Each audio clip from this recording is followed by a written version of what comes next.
नमस्कार मित्रांनो, मी भूषण रमेश महाजन नाशिक. अध्यात्म उपदेश या यूट्यूब चॅनलच्या माध्यमातून आपण रामरक्षेवर चिंतन करतोय, विवेचन करतोय.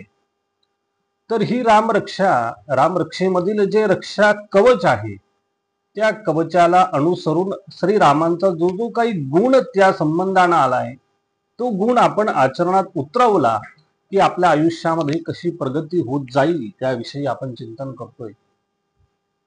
तर या भागामध्ये पुढील श्लोकांवरती आपण चिंतन करणार आहोत.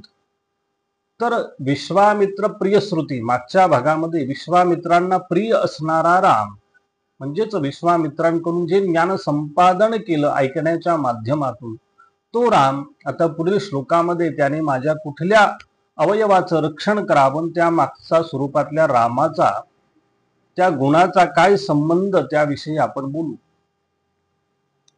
तर पुढचा श्लोक असा आहे की जिव्हा विद्यानिधी पातु कंठम भरतवंदितः. तर इथे माझ्या जिभेचं रक्षण कोणी करावं, तर विद्यानिधी स्वरूपाचा जो राम आहे त्याने माझ्या जिभेचं रक्षण करावं. मग जिभेचं रक्षण करणारा विद्यानिधी म्हणजे सर्व प्रकारचे विद्येचं ज्ञानाचं संपादन केलेला राम असा त्याचा अर्थ. विद्यानिधी म्हणजे विद्या वैभवाने संपन्न असलेल्या रामाने जिभेचं रक्षण करावं. आणि आपल्याला माहितीये, मी ज्ञान संपादन केल्यानंतर कितीही विद्वान, कितीही हुशार व्यक्तित्व जरी असलं तरी त्याचं ज्ञान कशातून प्रगट होणार आहे, तर ते बोलण्यातून प्रगट होणार आहे. आणि बोलणं कसल्या माध्यमातून होतं, तर जिभेच्या माध्यमातून होतं. म्हणजेच व्यक्तीचं ज्ञान किती आहे, ही व्यक्ती विद्वान किती आहे, विद्वत्ता किती आहे, हे जिभेच्या द्वारे म्हणजे बोलण्यातून आपल्याला कळणार आहे की हा व्यक्ती किती विद्वान आहे. म्हणजेच बोलणं आपलं कसं पाहिजे, तर ते विद्येनं संपन्न असलेलं पाहिजे. उगाच व्यर्थ आणि बोलून आपण आपलं देखील अहित करतो, समोरच्याचं देखील अहित करतो.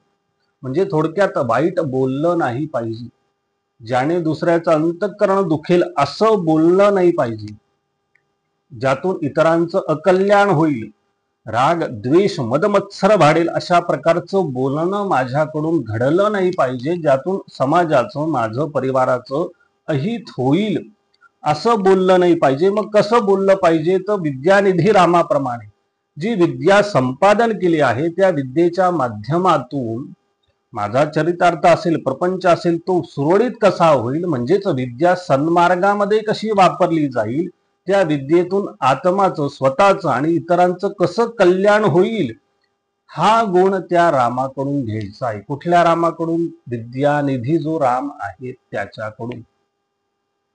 म्हणजे विद्या मिळवली पण तिचा योग्य ठिकाणी वापर करायला पाहिजे आणि त्यातून समृद्ध कसं होणार, हा गुण या विद्यानिधी रामाकडून घ्यायचा. आणि त्या विद्यानिधी रामाने काय करावं, तर माझ्या जिभेचं रक्षण करावं. आणि मग जिभेचं रक्षण कसं होणार? चांगलं बोलल्याने होणार. म्हणजे चांगलं कधी व्यक्ती बोलणार? जेव्हा ज्ञान संपादन करणार.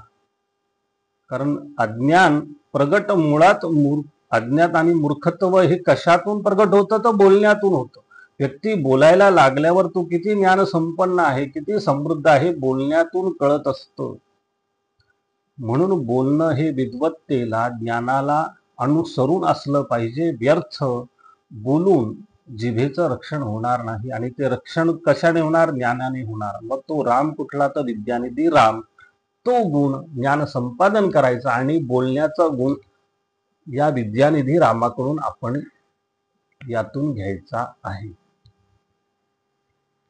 पुढचा, कंठम भरतवंदितः. माझ्या कंठाचं रक्षण कोणी करावं, तर भरतवंदन असलेला, भरताने वंदन केलेला श्रीराम याने माझ्या कंठाचं रक्षण करावं. मग कंठाचं रक्षण भरतवंदन रामानेच का करावं? आपल्याला माहिती आहे रामायण की राम जेव्हा वनवासाला गेले तेव्हा भरत हा तिथे उपस्थित नव्हता. त्यानंतर तो आल्यानंतर रामांची भेट भरताशी झाली नाही.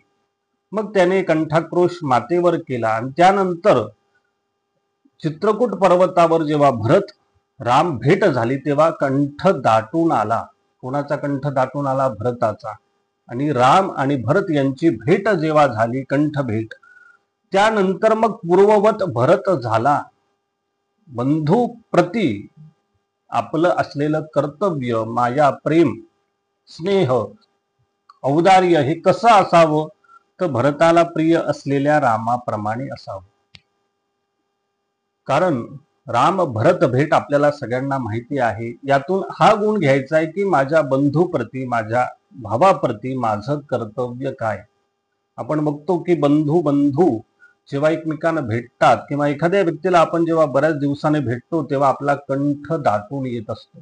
मग हेच स्नेह, प्रेम, औदार्य आपल्या बंधूप्रती, आपल्या भ्रातृप्रती कसं असावं ते भरत आणि राम यांच्या भेटीतून प्रगट होतं.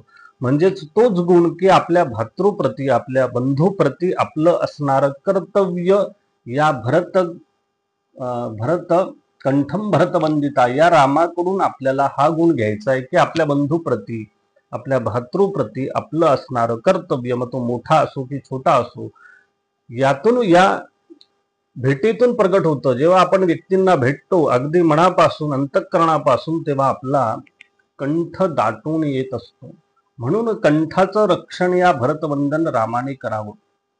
भरताचं जेव्हा राम वनवासाला गेले तेव्हा त्याचा कंठाक्रोश मातेवर झाला होता, रागवला होता. त्यानंतर जेव्हा राम भरत भेट झाली तेव्हा पूर्ववत त्याचा कंठ झाला, म्हणजे कंठ दाटून आला. ते काही कंठाक्रोश होतात त्यातून त्याला आनंद मिळाला किंवा समृद्ध झाला.